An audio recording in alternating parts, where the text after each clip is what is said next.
If everybody is open and honest, then we can learn from each other.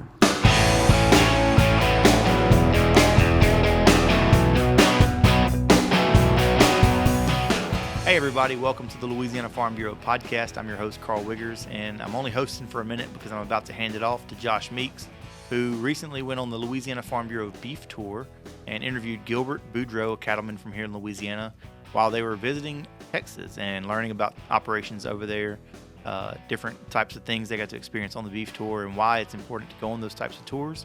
So Josh, take it away.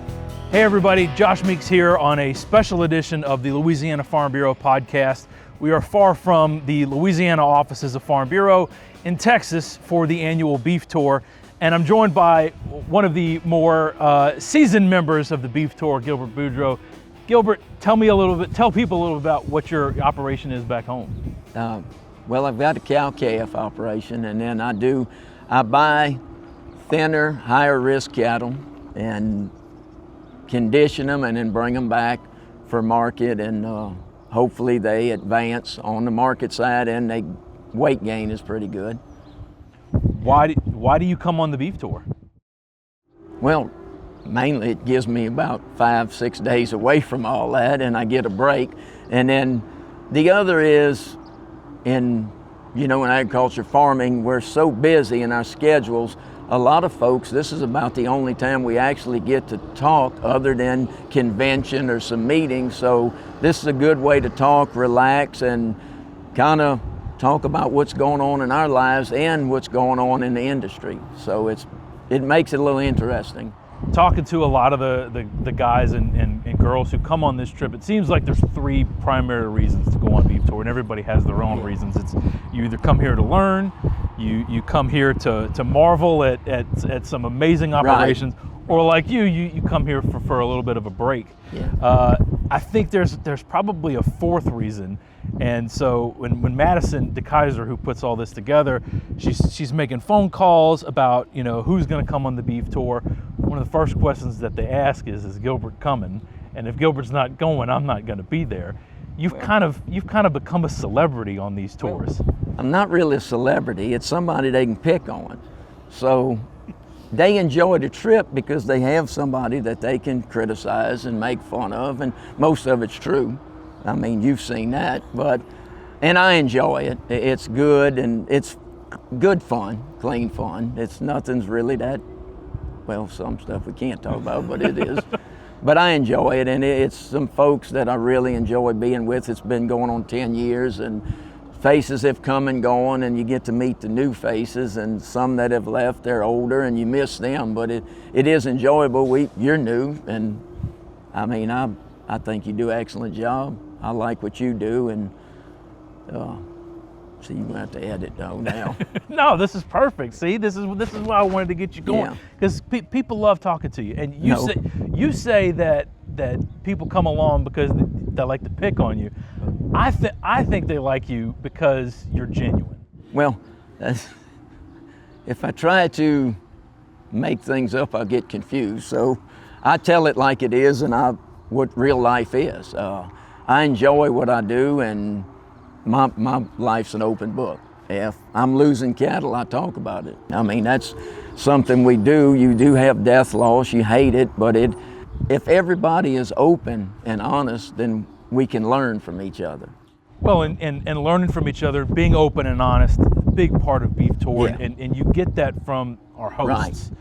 And so this is one of the few chances that you really get to talk with people in your industry that you may not know.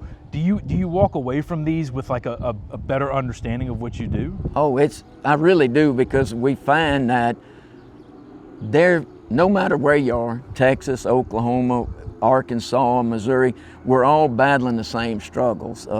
Greener energy, cities pushing in on us, environmental issues, and then with all that, we're fighting market prices and what's the industry going to do, what's the future hold for us.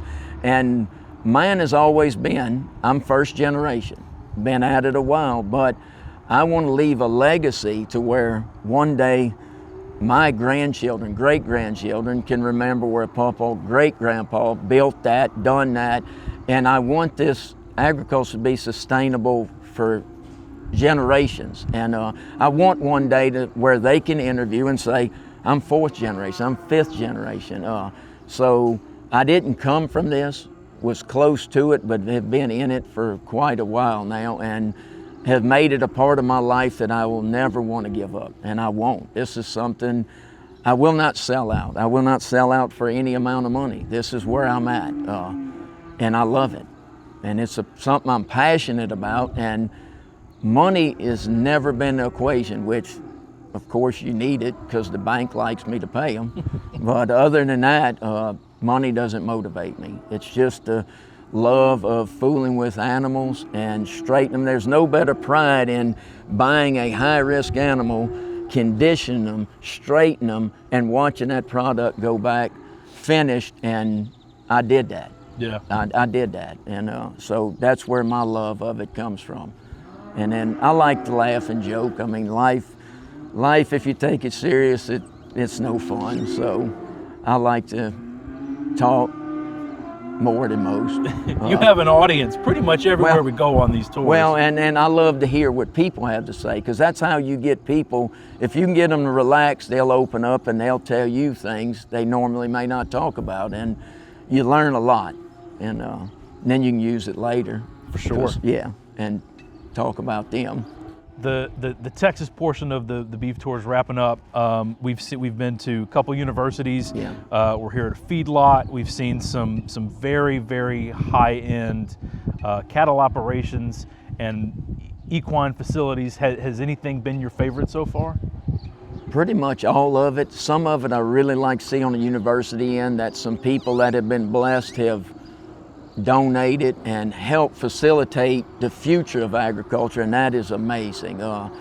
They didn't take the money and run. Their heart was in it, so they have moved forward with it, and I see that there are some folks that are generational, and there's a next generation that's coming on board, so, and they will continue to keep moving, and that's great, because this is something we need. Yeah. I mean, without agriculture, there's nothing to eat. So that's the only way I can look at it. I'd like to see the day when they walk in the store and it's empty.